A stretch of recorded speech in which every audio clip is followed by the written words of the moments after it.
Bonjour à tous, c'est AT. J'ai passé 13 ans dans la chasse embarquée française en tant que pilote instructeur sur Super Étendard, puis sur Rafale Marine. Aujourd'hui, l'objectif de cette vidéo est très simple, c'est de vous expliquer comment on fait pour prendre un avion d'une quinzaine de tonnes qui vole à 250 km/h et de le poser sur un porte-avions de 40 000 tonnes qui se déplace lui-même à 50 km/h, le tout de nuit. Jingle!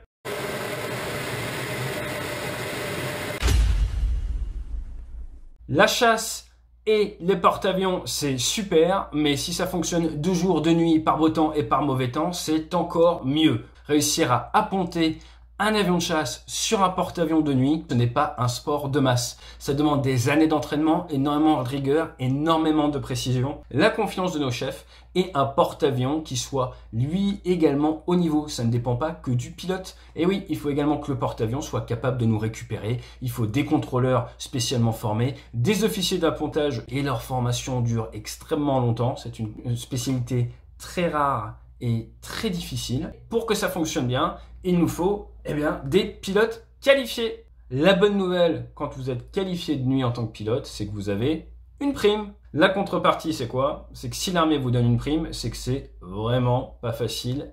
Heureusement, avec le petit bijou de technologie qu'est le Rafale, l'appontage de nuit est quand même devenu beaucoup moins difficile qu'à l'époque du Super Étendard. J'ai une petite dizaine d'appontages de nuit en Super Étendard.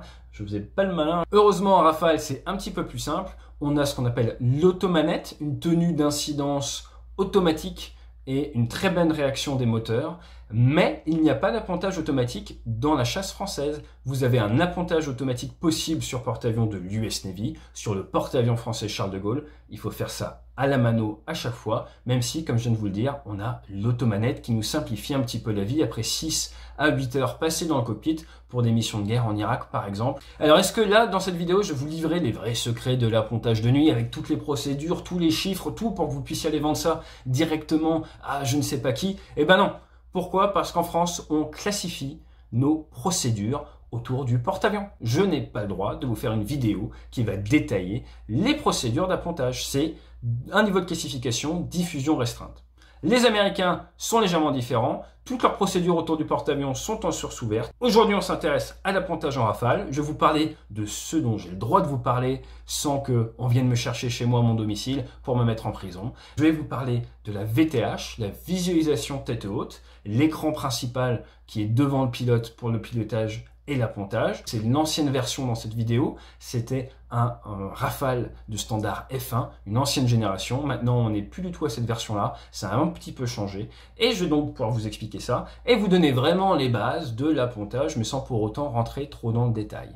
Avant de faire tout ça, on va regarder en vitesse réelle l'appontage. Sur l'axe, 500 pieds top. Sur l'axe, 400 pieds top. Un nautique, 350 pieds top dans ce miroir. En 02, 23, ok. 28 nœuds.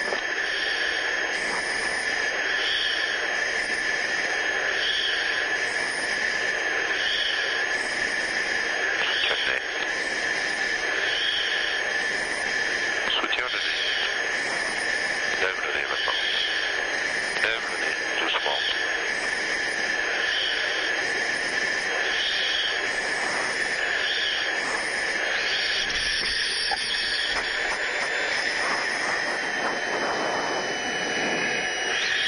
Il fait sombre, il fait très sombre. Difficulté principale la nuit, c'est l'absence de lumière. Une petite expression qui nous vient de l'US Navy, c'est half the speed, twice the caution. La moitié de la vitesse et 2 fois plus attention. Petit conseil, vous devez aller travailler de nuit, prendre la route de nuit, faire quelque chose de nuit, et vous avez besoin de préserver votre acuité visuelle de nuit. Comment est-ce qu'on peut faire? Je ne vais pas rentrer dans le détail, mais au niveau des yeux, nos yeux ne fonctionnent pas de la même manière de jour et de nuit. C'est pour ça que les pirates comme lui, ils avaient un cache-œil. Pourquoi un cache-œil pour les pirates? Si vous avez vos deux yeux qui fonctionnent bien, que vous attaquez un bateau et que vous passez du pont à sous le pont, vous passez par la porte, vous descendez les marches, vous allez vous rendre compte, si vous avez déjà visité un galion, qui fait très très sombre. À ce moment-là, nos pirates, qu'est-ce qu'ils faisaient? Ils avaient caché un œil, ce qui leur permettait de faire des bâtonnets au niveau de leur œil caché. Et au moment où ils rentrent à l'intérieur du bateau, ils changeaient le cache d'œil. Et à partir de ce moment-là, ils avaient un œil qui avait été habitué au manque de lumière. Le cerveau, il fait un petit peu un travail et il vous permet de beaucoup mieux voir de nuit de manière extrêmement rapide. Le petit tips vol de nuit, quand on travaille de nuit sur porte-avions ou autre, à un moment, quand on est face à de la lumière assez forte, on ferme un œil de manière à préserver notre vision de nuit. Si vous faites de l'astronomie ou autre, je vous encourage à tester, de garder un œil fermé, ça vous permet après d'avoir une meilleure acuité visuelle de nuit. Donc beaucoup d'expériences de nuit avant de pouvoir aller à l'appontage de nuit. En super étendard, c'était très vrai, en rafale, on peut aller un peu plus vite. On arrive de la haute altitude généralement, on vient descendre et faire un palier final aux alentours des 500 mètres. À ce moment-là, on va décélérer, on va sortir le train, puis on va se mettre en descente à une pente qui est plus forte pour l'appontage que pour l'atterrissage. La pente est légèrement plus forte de manière à se prémunir des mouvements de pont du porte-avions. Donc on va arriver un peu plus haut, un peu plus fort et on va faire ce qui s'appelle un CCA, Carrier Controlled Approach, une approche radar contrôlée depuis la salle d'approche du porte-avions où ils ont des radars de précision et ils viennent voir notre position en 2D. La troisième dimension, l'altitude, n'est pas gérée par le bateau à cause des soucis de mouvement du bateau. Ça va être à nous de regarder si à telle distance on est bien aux bonnes altitudes. Donc ça va ressembler à quoi pour le pilote? On va nous dire un peu X nautique, top début de descente. Vous commencez votre descente avec le train sorti. Vous êtes tout bien. Vous n'avez pas allumé votre phare d'atterrissage pour pas éblouir les officiers d'appontage. Et on est sur la pente à la bonne incidence qui est de 16 degrés d'incidence sur le rafale. Vous êtes comme ça, vous descendez. On va vous dire faites 2 degrés droite. Ah, vous faites 2 degrés droite. Vous êtes à X nautique, vous devriez lire 1000 pieds. Vous vérifiez que vous êtes bien à 1000 pieds. Ah, je suis à 1050 pieds. Je suis 50 pieds haut, 15 mètres haut. Et vous corrigez. Et c'est à vous de gérer votre plan. Et c'est le bateau qui vous aide à bien rester aligné avec le porte-avions, sachant que le porte-avions peut bouger. Pourquoi est-ce que le porte-avions peut bouger? Parce que son objectif au porte-avions, c'est d'avoir un certain nombre de kilomètres de vent sur le pont, qui est du vent de face, de manière à ce que si vous arrivez à 250 km/h en vitesse R par rapport à la masse d'air, bien votre vitesse par rapport au pont soit moindre. Donc on vient mettre du vent de face. Imaginez vous avancez à 250 km/h par rapport à la masse d'air, vous avez le vent qui se déplace à 50 km/h, vous venez taper le pont avec 50 km/h de moins. Voilà, j'ai fait simple, il y a le bateau, il y a pas mal de choses, mais l'idée c'est ça pour réduire l'énergie à emmagasiner par un des 3 brins d'arrêt sur le porte-avions Charles de Gaulle. Et ça permet de minimiser la fatigue sur l'avion, sur les brins d'arrêt, sur la crosse surtout, et c'est meilleur pour le matériel. Donc on approche, on fait cette approche jusqu'à une certaine altitude, aux alentours de quelques centaines de pieds, où là le contrôleur nous dit à vous annoncer miroir. En tant que pilote, vous faites une annonce, je vois bien le miroir, et vous donnez votre pétrole restant aux officiers d'appontage, qui à partir de là vont commencer à vous donner des conseils, à vous guider de manière à faire un appontage en toute sécurité. Si votre approche ne convient pas aux officiers d'appontage, ils vont vous ordonner plein gaz, remettez les gaz, wave off en anglais, et vous êtes reparti pour un tour. Ça ne fonctionne pas et on faut refaire tout un circuit, ça prend plusieurs minutes et plusieurs centaines de kilos de pétrole. Voilà pour la théorie. Une fois qu'on touche le pont d'envol, on vient mettre plein gaz tout de suite, et à ce moment-là, eh bien, on espère que ça freine. Si ça ne freine pas, on est reparti pour un tour. Je ne vais pas trop vous parler en détail du pilotage, des aides de pilotage, la boule d'appontage, la meatball ou l'avionique. Je garde ça pour une autre vidéo. Là, l'idée, c'est de dégrossir un petit peu. Et c'est parti, on attaque. On voit la VTH, visualisation tête haute. Alors, je vais utiliser ma petite souris pour vous montrer. C'est le standard F1. Je n'ai pas fait de standard F1. J'étais sur des standards plus F3. Donc AT, je dirais que ce n'est pas une référence à mon call sign. Hein. Je n'existais pas encore à cette époque-là. ATT, je pense que c'est lié à atterrissage. APP, appontage. Hein. Je suis comme vous, je découvre. Hein. Ant, peut-être entraînement, qui a été remplacé après par le mode simulé, mais je ne sais pas. En tout cas, ça c'est sûr qu'il est en mode appontage. 16, boxé comme ça veut dire on a l'automanette d'enclencher et la consigne pour l'automanette n'est pas de tenir une vitesse de 134 nœuds, mais de tenir une incidence, un AOA de 16 degrés. Ça risque de bouger un tout petit peu autour, mais l'objectif de l'avion, c'est de maintenir ces 16 degrés.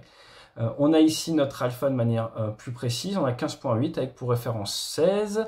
Là, c'est plus 10 degrés néo, plus 5 degrés néo. Vous voyez en bout, là, ça renvoie vers l'horizon. C'est-à-dire que si je ne sais pas où est l'horizon, je regarde au bout et ça me donne la direction de l'horizon. Quand on est en bas, c'est Moins 5 degrés ici, ça me renvoie vers l'horizon qui est là.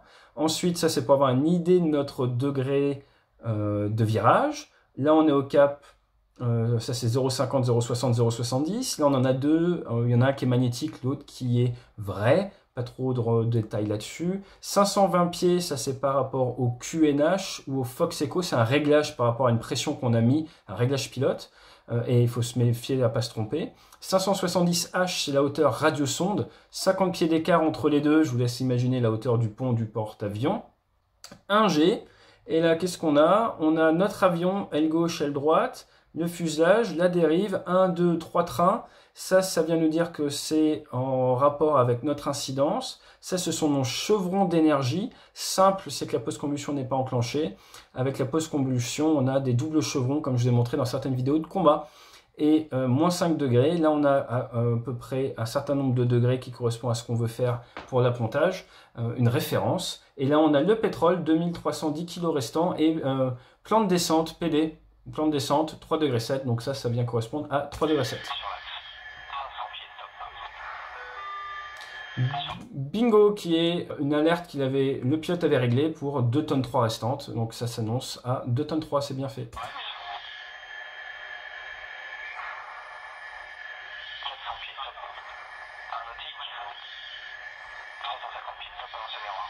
On est à 350 pieds, on est parfaitement. C'est là où on arrête le CCA, on passe à vue. Quelque chose par là qui doit être un porte-avions, et il va falloir qu'on fasse notre annonce miroir, où on va dire notre nom de guerre, et le pétrole restant, et le type d'appontage auquel on est.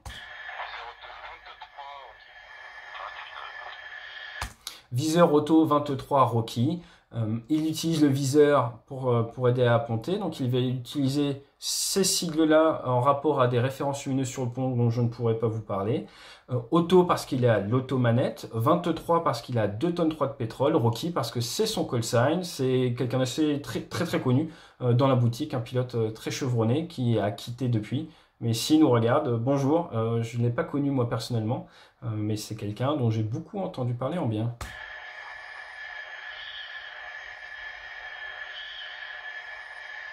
Donc là, on commence à voir des lumières. Ça, c'est la mâture du Charles. Donc c'est au niveau de l'îlot qui est sur la droite. On commence à voir un petit peu des lumières. On entend les officiers d'appontage qui disent de soutenir le nez. Vous voyez, dans soutien le nez, il faut qu'il tienne un peu plus le nez. Il y a soutien le nez, c'est tiens-le, empêche-le trop de descendre. Et lève le nez où il faut être beaucoup plus fort. Donc les officiers d'appontage viennent nous donner des indications pour nous aider à apponter en toute sécurité. Donc il y a eu plusieurs soutiens de nez qui n'ont pas été assez francs. Donc maintenant, tu es un peu en train de passer trop bas. On veut que tu lèves le nez maintenant. Il a levé peut-être un peu trop fort et là on lui dit oh, doucement parce que sinon il va taper après le troisième brin et il va devoir refaire un tour. Donc là on commence à bien voir la lumière. On voit la piste, si on peut dire, d'appontage. On voit la référence lumière qui sont le miroir. Je vous ferai une vidéo où je vous explique tout ça. Mais là il est très bien. On voit des petites lumières qui peuvent peut-être nous servir à viser de nuit.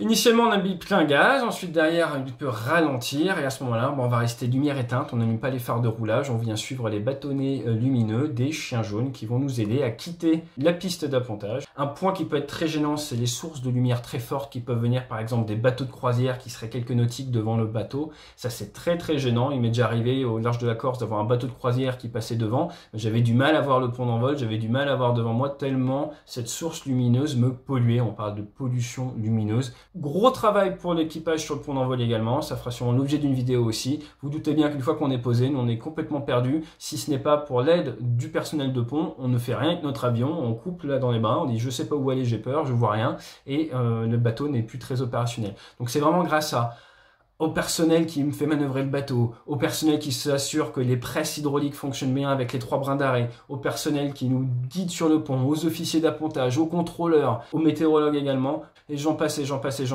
qu'on arrive à mettre en œuvre un avion depuis le porte-avions. Un vrai travail d'équipe. J'espère que cette vidéo vous a plu. Comme d'habitude, n'hésitez pas à me laisser un petit commentaire pour que j'essaye de m'améliorer.